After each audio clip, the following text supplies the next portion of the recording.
बिस्मिल्लाहिर्रहमानिर्रहीम। Review exercise 10 maths 9th। ये select the correct answer. पहला क्वेश्चन है which of the following is not sufficient condition for the congruency of two triangles. दो triangles की congruency के लिए, यानी दो ट्रायंगल के मुमासलत के लिए, दो ट्रायंगल्स के बराबर होने के लिए कौन सी जो कंडीशन है वो सफिशिएंट नहीं है। तो ये angle side angle equals congruent है, एंगल साइड एंगल पासुलेट, ये जो है ये किसी भी ट्रायंगल की कॉन्ग्रुएंसी के लिए सफिशिएंट कंडीशन है। ठीक है, अगर दो ट्रायंगल्स हों, पहली ट्रायंगल्स के दो एंगल दरमियान वाली साइड उसके मुताबिक दूसरी ट्रायंगल के दो एंगल दरमियान वाली साइड बराबर हो, दोनों ट्रायंगल्स पर कॉन्ग्रुएंट होंगी। अगर राइट एंगल हो हमारे पास तो हाइपोटेन्यूज और कोई एक साइड उसके मुताबिक दूसरी का हाइपोटेन्यूज और कोरिस्पॉन्डिंग साइड बराबर हो तो ये दोनों ट्रायंगल्स भी कॉन्ग्रुएंट होंगी। इसी तरह ये वाला कंडीशन भी सेटिस्फाई करती है कॉन्ग्रुएंसी को। अलबत्ता ये वाला जो एंगल एक ट्रायंगल है उसके तीनों एंगल अगर दूसरी ट्रायंगल के तीनों एंगल के बराबर हों तो भी ये बराबर होने के बावजूद ये ट्रायंगल्स जो हैं कॉन्ग्रुएंट नहीं होंगी बाज़ औक़ात। अब मिसाल इसकी ये देखें हमारे पास ये नीचे ये एक ट्रायंगल बनी हुई है जिसका ये एंगल भी 60 है, ये भी और ये भी 60 है। इसके मुताबिक दूसरी ट्रायंगल ये है, इसका ये एंगल ये भी 60 है। लेकिन ये देखो ये बड़ी है ये छोटी है, कॉन्ग्रुएंट नहीं है। हालांकि इनके एंगल्स जो हैं तीनों के बराबर हैं, आपस में कोरिस्पॉन्डिंग एंगल्स बराबर हैं, लेकिन ये फिर भी साइज़ में बड़ी छोटी हैं। तो ये कंडीशन जो है सेटिस्फाई नहीं करती, कॉन्ग्रुएंसी के लिए लाजमी नहीं है ये कंडीशन। ठीक है, ये कंडीशन जो है अगर हो भी सेटिस्फाई कर भी रहे हों तो भी कॉन्ग्रुएंट नहीं होती ट्रायंगल समटाइम। देखो अब इसका हमारे पास कौन सी कंडीशन जो है वो सफिशिएंट नहीं है कॉन्ग्रुएंसी के लिए, तो वो ये है D, angle angle angle postulate इसे कहा जाता है। अब ये जो अगला क्वेश्चन है, the diagonal of the dash does not divide it into two congruent triangles। Dash का डायगोनल, इनमें से कोई दी हुई हैं चार ऑप्शंस, इनमें से किसी का डायगोनल देखना है जो कि डिवाइड नहीं करता, does not divide it into congruent triangles। congruent triangle दो congruent triangles में डिवाइड नहीं करता। डायगोनल किसका हम देखते हैं कि दो कॉन्ग्रुएंट ट्रायंगल्स में इसको डिवाइड नहीं करता। तो हम इनकी कुछ डायग्राम्स यहाँ बनाएंगे। देखो रेक्टेंगल की डायग्राम तो सिंपल सी है, मैं इधर बना लेता हूँ पहले डायग्राम, फिर उसके बाद एक्सप्लेन करता हूँ। तो देखें, diagonal of the dash does not divided into two congruent triangles. ये है हमारे पास एक रेक्टेंगल, इसका ये डायगोनल है। ठीक है, ये डायगोनल जो है इसको दो ट्रायंगल्स में इक्वल दो कॉन्ग्रुएंट ट्रायंगल्स में इसको डिवाइड कर देता है। लिहाजा ये तो लिखा है, जो ना कर रहा हो उसको हमने यहाँ पर लिखना है। यानी ये तो रेक्टेंगल वाली बात ये होगी, ये तो डिवाइड करता है जी, इसका डायगोनल दो इक्वल ट्रायंगल्स में डिवाइड करता है। इसका डायगोनल स्क्वायर को दो इक्वल ट्रायंगल में डिवाइड कर रहा है। स्क्वायर वाले भी ना हुआ हमारा मतलब आंसर। ये हमारे पास पैरेललोग्राम है। पैरेललोग्राम क्या होती है, अपोजिट साइड्स पैरेलल हों। इसका हमने डायगोनल ये ड्रा किया है, तो ये देखो ये भी दो इक्वल ट्रायंगल्स में इसको डिवाइड कर रहा है, ये पैरेललोग्राम भी। ठीक है, अब ये हमारे पास आता है ट्रेपेजियम। ट्रेपेजियम के ये ट्रेपेजियम जो है ये एक लाइन, ये दूसरी लाइन, ये दोनों लाइन आप में पैरेलल हैं। ठीक है, जब दो पैरेलल लाइंस हों, ठीक है, किसी ऐसी क्वाड्रिलेटरल जिसमें दो लाइंस दो अपोजिट साइड जो हैं पैरेलल हों, उसको हम ट्रेपेजियम का नाम देते हैं। तो ये एक ट्रेपेजियम है, इसके ये जो लाइन हमने लगाई है ये इसका डायगोनल है। अब ये ट्रेपेजियम का डायगोनल जो है ये अनइक्वल जो है ट्रायंगल्स में इसको डिवाइड कर रहा है, ये बड़ी है ये छोटी नज़र आ रही है। अगर ये वाला अगर ड्रा करते हैं इसका डायगोनल तो भी देखो ये छोटी ट्रायंगल होगी, इस साइड पर बड़ी हो जाती है। ठीक है, तो ट्रेपेजियम हमारा आंसर होगा, हम यहाँ पर लिखेंगे the diagonal of the trapezium does not divide it into two congruent triangles। this is correct। सही है। इसके बाद आगे जाते हैं, तो लिखा है in the given corresponding correspondence of two triangles, दो ट्राइंगल की correspondence दी हुई है। एक ट्राइंगल ये जी ए बी सी कॉन्ग्रुएंट है ट्राइंगल डी ई एफ के, then which of the following is not correct, इनमें से कौन सी बात, ये चार बातें लिखी हुई हैं, इनमें से कौन सी बात जो है करेक्ट नहीं है। तो देखें लिखा है एंगल बी कॉन्ग्रुएंट है एंगल ई के, तो हम correspondence में याद रखो, सोल्यूशन में यहाँ पर लिख रहता हूँ कि ये हमारे पास एक ट्राइंगल ए बी सी है, is congruent to the triangle, दूसरी ट्राइंगल है डी ई एफ। इन दोनों की correspondence में तो ये एंगल बी एंगल ई के कॉन्ग्रुएंट लिया हुआ है।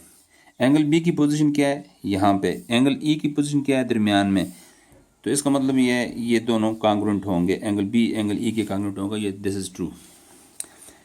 एंगल ए जो है, नहीं, side C A side F D की इक्वल है, साइड सी ए आखिरी और पहला, यहाँ पर भी आखिरी और पहला सी ए एफ डी के कॉन्ग्रुएंट है, ये बात भी ठीक है।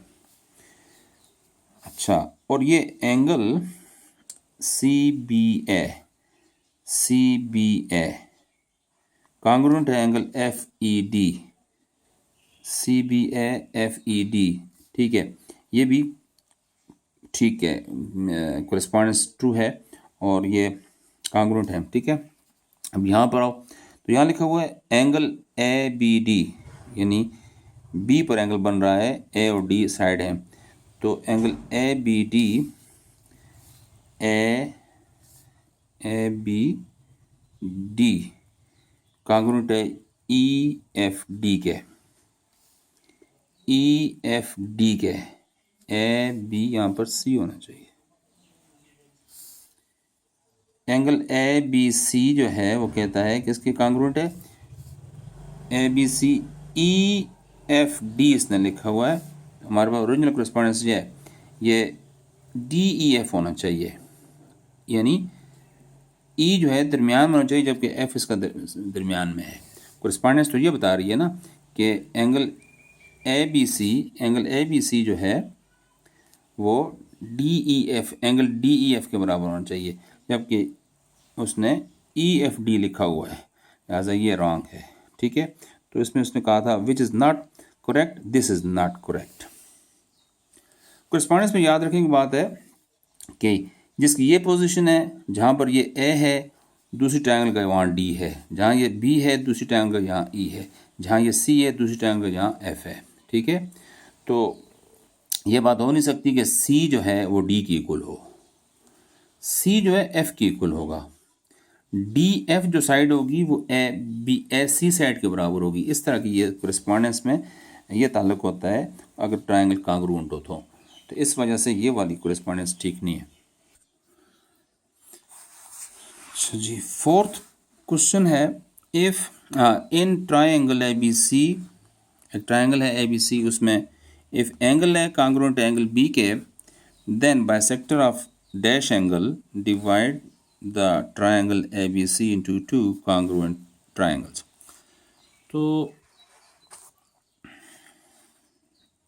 ये हमारे पास ट्रायंगल है जिसमें एंगल ए और एंगल बी बराबर हैं, तो किसका बाइसेक्टर एंगल बाइसेक्टर जो है डिवाइड करेगा ट्रायंगल ए बी सी को दो कॉन्ग्रुएंट ट्रायंगल्स में, दो बराबर ट्रायंगल्स में डिवाइड करने वाला बाइसेक्टर किस एंगल का होगा, ये हमने बताना है। कहता है एंगल ए का बाइसेक्टर होगा, या एंगल बी का होगा, या एंगल सी का होगा, एनी एंगल भी हो सकता है कोई। तो हम इसको चेक करते हैं। देखो उसने कहा है, हम डायग्राम पहले बनाएंगे उसके बाद हमें पता चल जाएगा। तो देखिए उसने कहा है जी हमारे पास एक ट्रायंगल है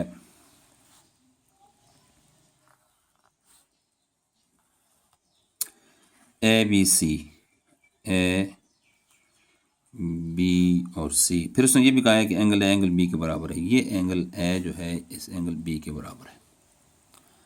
जब ये दोनों एंगल्स बराबर हैं तो इनकी अपोजिट साइड बराबर है, ये साइड साइड के बराबर भी होगी, ठीक है। अब कहता है कि जब हम बाइसेक्ट करते हैं इस एंगल, ये वाला बाइसेक्टर ड्रा करें तो ये ट्रायंगल दो बराबर हिस्सों में डिवाइड हो जाएगी, या ये वाला ड्रा करें तो होगी, या ये वाला ड्रा करें तो होगी। देखें ये जो बेस के सामने एंगल आता है ये सी, इसको अगर आप बाइसेक्टर्स का ड्रा करें तो ये इसको इक्वल पार्ट्स में डिवाइड कर लेगी, दो इक्वल ट्रायंगल्स बन जाएंगी। अदरवाइज अगर ऐसी बात, मसलन ये तो चूंकि ट्रायंगल ऐसी बनी हुई है, मुनासिब सी बनती है, तो सिर्फ करो तो आपको ऐसा महसूस होता है। चलो हम ट्रायंगल ज़रा इसका शेप चेंज करते हैं, ठीक है, यूं कर लेते हैं, ठीक है, ये ठीक है। अब एक एंगल ये है, एक एंगल ये है। हम जब इसका बाइसेक्टर लेंगे तो ये ट्रायंगल बनेगी, ये अद हो जाएगी। तो आया कि ये ट्रायंगल और ये ट्रायंगल एक जैसी हैं। या इसका बाइसेक्टर लेते हैं तो, या फिर इसका बाइसेक्टर लेते हैं। उसने कहा इनमें से किसका बाइसेक्टर लें कि ट्रायंगल जो है दोनों, ये ट्रायंगल जो है दो हिस्सों में तकसीम हो जाए।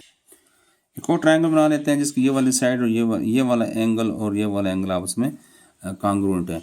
अब इसका एंगल बाइसेक्टर लो तो ये एंगल बाइसेक्टर तकरीबन ये है, ठीक है। अब देखो ये दो हिस्सों में इसने डिवाइड कर लिया ट्रायंगल को, लेकिन बाजार नज़र आ रही है, देखो ये ट्रायंगल डिफरेंट है इससे, यानी ये बेस जो एंगल्स हैं इनको डिवाइड, अगर इनके एंगल बाइसेक्टर लो तो जो दो हिस्सों में जो डिवाइड होती है ट्रायंगल वो इक्वल नहीं है।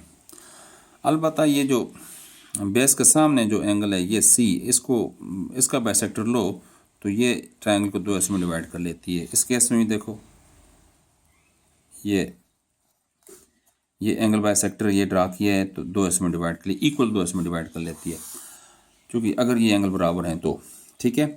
तो इससे ज़ाहिर हुआ कि सी ठीक है, ठीक है, यानी एंगल सी का बाइसेक्टर जो है वो इसको दो हिस्सों में डिवाइड कर लेगा। यहाँ लिखेंगे in triangle this if A and B are equal then bisector of, यहाँ पर आएगा angle C divide the triangle A B C into two congruent triangles. दो कॉन्ग्रुएंट ट्रायंगल्स में इसने डिवाइड, अगर यहाँ से बाइसेक्टर ड्रा करो तो ये देखो ये दो हिस्सों में डिवाइड कर लेगा इसको इक्वल। पांचवा इसका क्वेश्चन है which of the following is a legitimate reason for declaring two triangles to be congruent. इनमें से कौन सा बेहतरीन यानी पास्टुलेट है जो डिक्लेयर करता है किसी भी ट्रायंगल को, दो ट्रायंगल्स को कॉन्ग्रुएंट शो करता है, ठीक है। तो अगर ये आप देखें ये वाला है कि एंगल दोनों ट्रायंगल्स के एंगल बराबर भी हों, तो ये जो कंडीशन है ये दो ट्रायंगल्स को कॉन्ग्रुएंट होने के लिए काफ़ी नहीं है, ठीक है। और ये वाली भी, ठीक है, अगर दो साइडें बराबर हों, मसलन ये साइड देखें, यहाँ डायग्राम बनाता हूँ, ये साइड और ये साइड बराबर हैं, ठीक है, लेंथ में, तो ये ट्रायंगल यू बनेंगी, क्योंकि ये वाला एंगल जिक्र नहीं किया, उसे साइड में बात है, और ये वाला एंगल जिक्र किया हुआ है। चले हम इसको यूँ लिखते हैं, ये वाली साइड और इस एंगल को मैं यूँ बना लेता हूँ, ज़रा ये इस पोजीशन पे ले जाता हूँ, तो ये वाला एंगल यहाँ से ड्रा कर लेता हूँ। एंगल ये बन तो जाएगी ट्रायंगल, लेकिन ये ट्रायंगल कॉन्ग्रुएंट नहीं होंगी, ठीक है। इसी तरह ये दोनों अगर नहीं है तो ये कहते हैं ऑल ऑफ थ्री तो हो ही नहीं सकती, ये वाला एक रह जाता है। ऐसी ट्रायंगल जिसका एक साइड दरमियान वाला एंगल, दूसरी साइड, मसलन ये ट्रायंगल है, इसकी ये वाली साइड और ये दरमियान वाला एंगल, दूसरी किसी भी ट्रायंगल की ये वाली साइड और दूसरी ये वाला एंगल बराबर हों तो ये दोनों ट्रायंगल्स आपस में कॉन्ग्रुएंट होंगी, ठीक है। तो ये वाला लॉ जो है लिहाजा लेजिटिमेट रीज़न है किसी भी कौन से दो ट्रायंगल्स को कॉन्ग्रुएंट डिक्लेयर करने के लिए। B is correct. इस तरह हमारे चैप्टर नंबर 10 के ये MCQs हो जाते हैं।